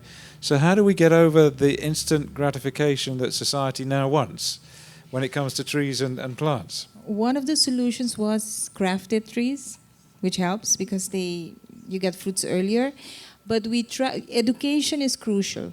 And that's why many times when people call the office to get information, what we do is we invite them to come over. Because one thing is giving information online or via mail compared to having the people present. And we not only give them the information about how to care for the plant, because planting or nature, you have to be patient with it. So we explain that to them, and then we also give them tips. Because what I'm listening to Gregory saying as well is about water and electricity. And yes, it's a challenge, but we have a tendency on Aruba to drown in a glass of water while not stepping back and looking into all the things that nature is giving us for free. It rains and we're not collecting the water. And the asphalt is not helping either, because instead of collecting it before it becomes a problem, we nag afterwards. We start seeing all these flooded places on Facebook, and it aggravates me because we know in advance that when it rains, it's going to become a problem. Second, it's important also, and I really want to compliment you on this publication, because as I was going through it, I truly appreciate that you took all the recommendations into consideration. One of them, for the first time ever that I saw it in a documentation prepared for Aruba, and is the rooftop farming. I mean, development is going to be, continuing. Why not use the infrastructure that we have, become a little bit more innovative? I mean, we have Wageningen in the house that does have experience, but we also might be able to work with other partners in the region that have already... Of course. And then, so instead of looking at what we cannot achieve or what are the problems, look at what we already have and the resources that we can immediately introduce. Thank you for the kind words about the document, and and otherwise. Isabel, a reflection on what you've heard. I hear that we can use the space, actually. We could be more effective using the space. We need more soil, we need trees in houses. Can you make that happen with your planning regulations? No, that's too... Her father was a farmer, by the way. It's not my planning regulations. Yeah, sorry, I know. Aruba's planning regulations. And it's a very transparent process, and I'm very proud and grateful that we actually have a spatial plan with regulations, because I wonder what the situation would have been if we didn't have one. There was, for many years, the first Arupa, the first spatial plan, general one, dates from 2009. We renewed it in 2019. And then the regulations came in 2021. And that makes the regulations binding for everyone, also for us. And that gives you a cadre, it gives you the framework where you can check off what is permitted or not. And that makes it quite easier, the evaluation of situations. That makes that more easy. But space limitation is another challenge. And Gregory will always remember, I think, that I say, my father was a Portuguese guy and he made a living on 400 square meters. And in the pandemic, I planted so much on 80 square meters in the back of my yard. So nobody needs 10,000, 20,000 square meters. We need to be frugal. We need to be frugal about our space. We must realize, and it will take awareness, that we cannot live anymore in individual houses on lots of 600 square meters because it's too much space and we can't afford it. We did the calculations and the lots actually should be right now around 280 square meters in order to build something that you can afford to pay, else it's not worth it. And we are seeing that in the issuance of land for dwellings, for individual housing. Besides that, we need space for the farmers. And what happens there is that a lot is issued in rental and goes back for decades in certain cases, in which it's been rented out and rented out and rented out and not being used. So right now we have the situation that people claim ground that is not theirs, that is not in use, that I cannot do anything with, and the other farmers are requesting it.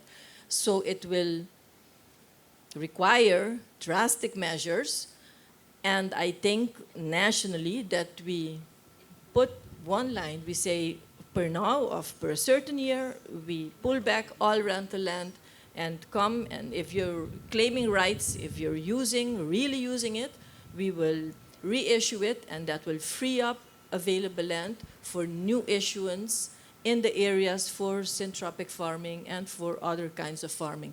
It takes a drastic measure, else we will not be able to find the space. And we need to be realistic, very realistic, because in the pandemic, I could spend 4 hours in my garden. I had spinach and celery and cilantro and whatsoever. Right now, with a demanding more than 8 hours, more than 8-hour job, you reach home and you're tired. So you can hobby, and you can hobby in your yard. You don't need 5,000 square meters to hobby. The serious guys, they need the space, and they should then be able to define their project and be facilitated to execute. Wow. My personal opinion. Yeah, no. Okay. You will know when you come to a tipping point and you feel like things can happen, and that's what I hear. And I hear that as well from Natalie and from the two guys here, that, you've got it there. You've got the answer. All right, 1 or 2 questions, and then we're going to close. I got one there in the middle there. You can have this microphone, because I can come to you quicker, and I need to stand up, because my ass is killing me. Hey, I hear you. It's only one of the reasons why I want to. Oh, okay. Sorry, second. Anyway, my name is Rose. I was just referred to as Mama Rose. I'm not sure about that title yet. Syntropic agroforestry movement. Let me stand still. I'm super excited about everything I'm hearing. I'm hearing a lot of good stuff. I do have just one question for everybody here. I keep on hearing us talking about nature, but aren't we nature? Yes, we are. Yes. I thought, because I feel this whole conversation is about us working with nature, us including nature. We are nature, you are nature, you are nature, we are nature.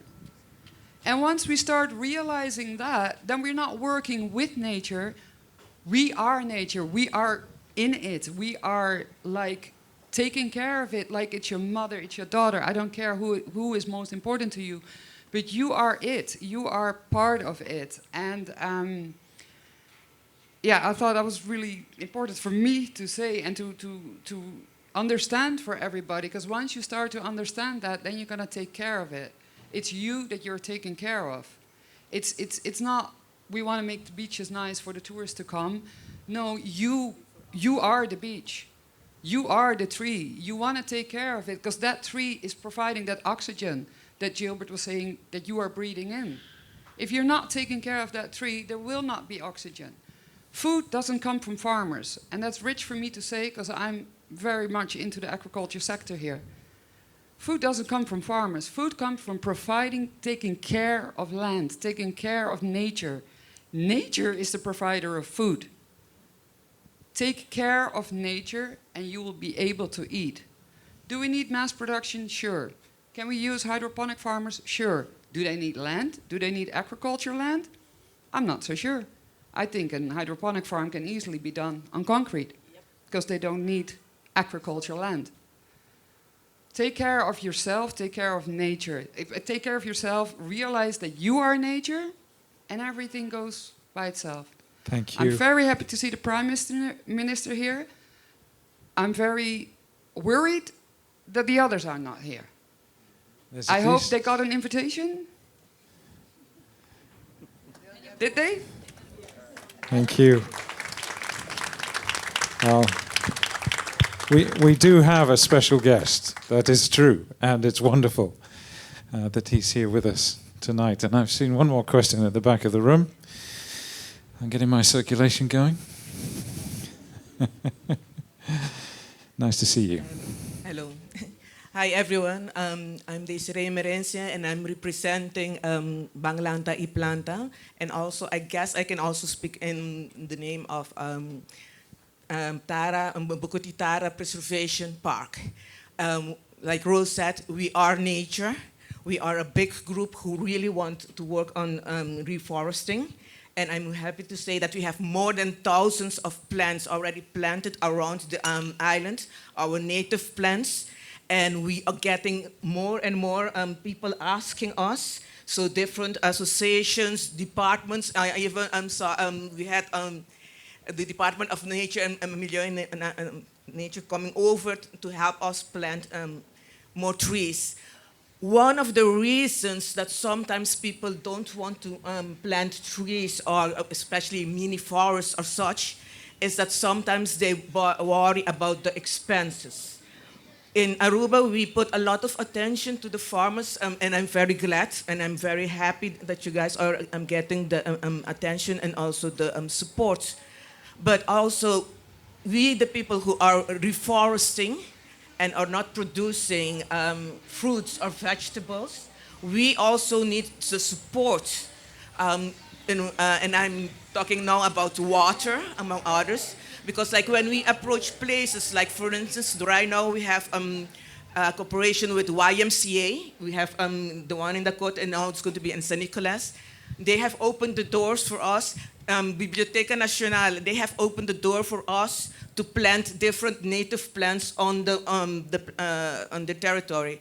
We can do that also in different places also, and but it would be very good if we can convince the people where we plant, and that the expenses would be manageable. We do have, they do have the dedication, so that I'm not worried about, but it would help with the expenses if we can get an extra help from the government with lower prices. I'm so glad I brought the microphone over. And I can see there are hands going up like trees growing in the Aruban countryside here. I see at least 3 people. He was first? Okay. No, you were first. Okay, don't fight over it then anyway. Hello, Bonochi, good evening. My name is Jan Band, born and raised on Aruba, currently doing my PhD in the Netherlands. And as someone working and in the Caribbean as well, yeah. So as someone working in university and academia, I've seen a lot of these reports that disappear and that do not get implemented. So the question I have for the people from ATA, the people from the government, and also people from Wageningen is, how are we going to actually make sure that these things are going to be implemented today and by 2050? So I'm hearing a lot of good things, but I'm afraid that I'm also hearing a lot of wishful thinking and not a lot of concrete measures. Thank you. Well, I heard a lot of talk about concrete and asphalt, at least. But you've got a good point, and having the captain here is a helpful start, I would say, to this process. And I've heard some really good things in Parliament, Council of Ministers, from your Prime Minister this week about wanting to take things forward. And I think on this panel we heard some really positive stuff. So I really hope that we can take it forwards. just here, and keep it short because I have completely exceeded our time limit. And there's one over there I know as well.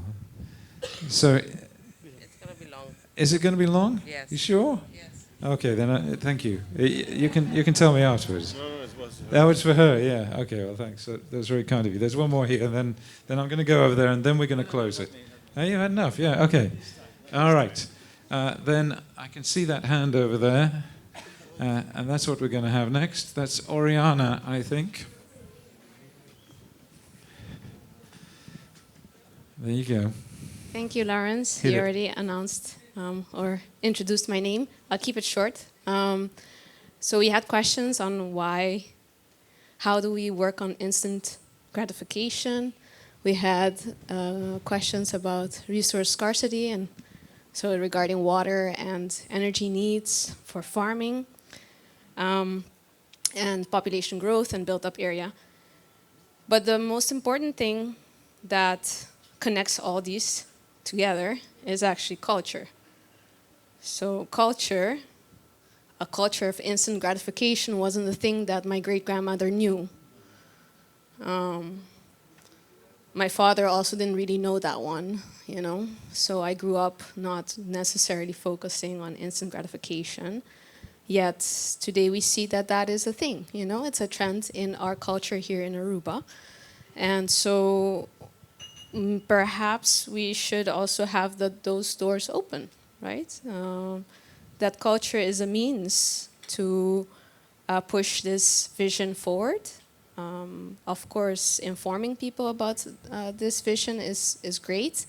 But if we want to continue developing in business as usual, we would be following the cultural identity of those outside of Aruba and making it our own. And perhaps that's something that is part of the rethinking that ATA was talking about. And I think that is something that we should continue talking about, rethinking our culture. Super. Thanks for that final comment. I've got a couple of things to do. I just had this little voice in my ear. I don't know where it came from, but it's sort of behind me somewhere. This has been fantastic. I've enjoyed it enormously, and I just love what we've had from everyone.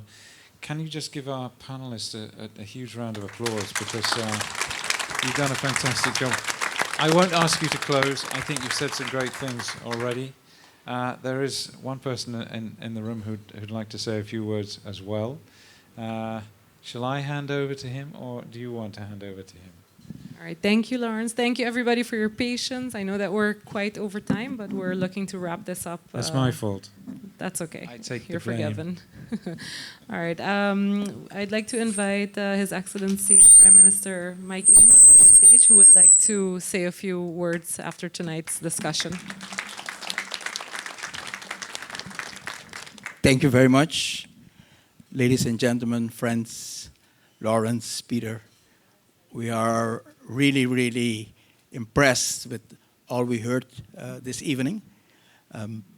It is a little bit ironic, the building in which we are having this conversation, because this is the oldest concrete building in Aruba. So here is where it started, taking away nature. So we're making full circle. It's the right place to make the commitment that nature will start recovering from the concrete. And tonight, I believe that we are making this statement. We are setting the grounds for this commitment. And at the same time, we have questions if we have the right stuff within our country, among our citizens, among our leaders. And I was looking at a map just now of Aruba. I don't see it right now, but we had a map where it shows a very large part of Aruba that has been destined to the national park. And this happened some years ago, not even when we had so much pressure on our nature, but we still had leadership that decided that this was necessary. So when we doubt that we have the right stuff in our community. We have the leadership. We have the support among our citizens to take very important decisions like we have taken here. And for me, it is something with a sense of destiny also, because the Prime Minister that decided this was my late brother, Henny Eamon. And so I have footsteps to follow in. And tonight is a great time to make that commitment with you, that that's the direction we will be going. At the same time, I want to say that when I look around and listen to all the questions, hear about the challenges we have, I can tell you that in the budget that has been set for ministers, I only have a right to 23 personnel. But I see a lot of people here that can help me here tonight, so that is, as we say in Dutch, a troost. Ladies and gentlemen, these days we are having these discussions. When Wageningen came into my office, I told them, if you are not religious, you would think it's a coincidence, and if you are religious, you think it's prophetical. Because as Wageningen came to Aruba, sometime before that, there was this feeling that nature and culture are what we need to put as a priority now in our country. It's not for nothing that you have a prime minister for this time in history that has exactly those two portfolios as part of his responsibility. It's not by coincidence, it's by choice.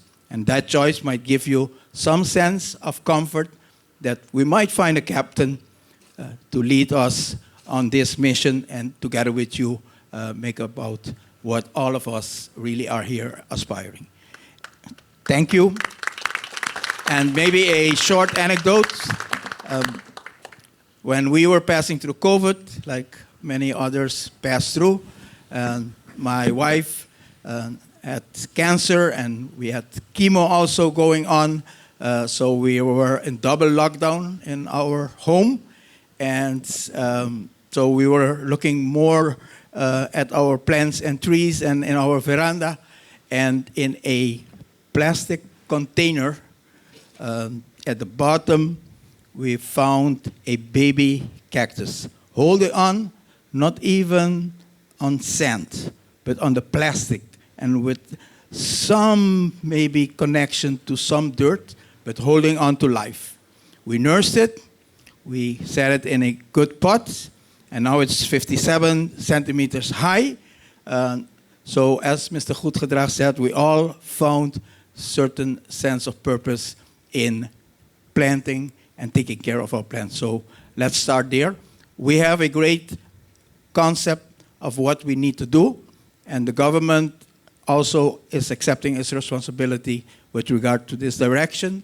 And specifically, I'm very excited about what we would like to do with reforestation in Aruba. You'll hear much more about that. We'll be asking the whole country to participate in a national program for creating a Aruba which will recover the 70% of green we lost.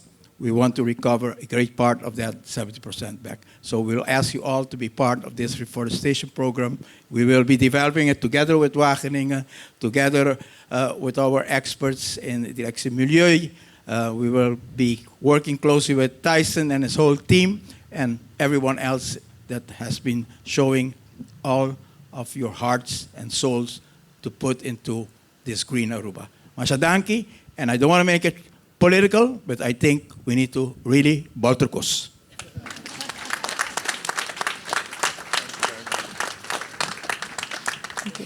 Masha danki. Pa serai anoche, me quero invitar tour e panelists na kuteia ainda, para vir adiante, para assinar Lawrence e Peter por entregar oficialmente e Aruba Vision 2050 na comunidade de Aruba. Please, vir adiante. Thank you, ACF. Por para de rei. Nice job. Thank you. No.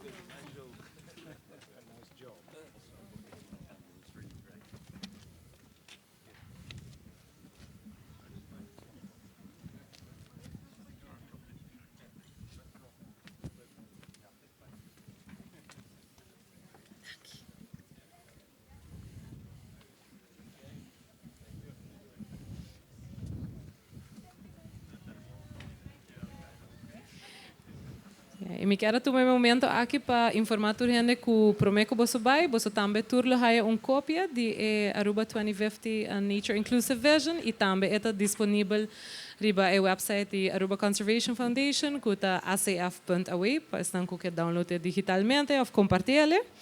E também, se você tem tempo ainda e quer pôr outra pergunta, nos lotei around, tem algum que come, algum que bebe. E, yeah, any last words, Lawrence? I'd just like to say thank you to ACF for being such a professional partner. Great to work with. Look forward to more of the same sometime in the future.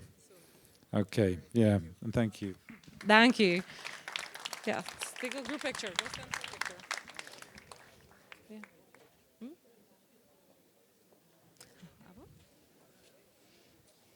Ze zag een groepsfoto.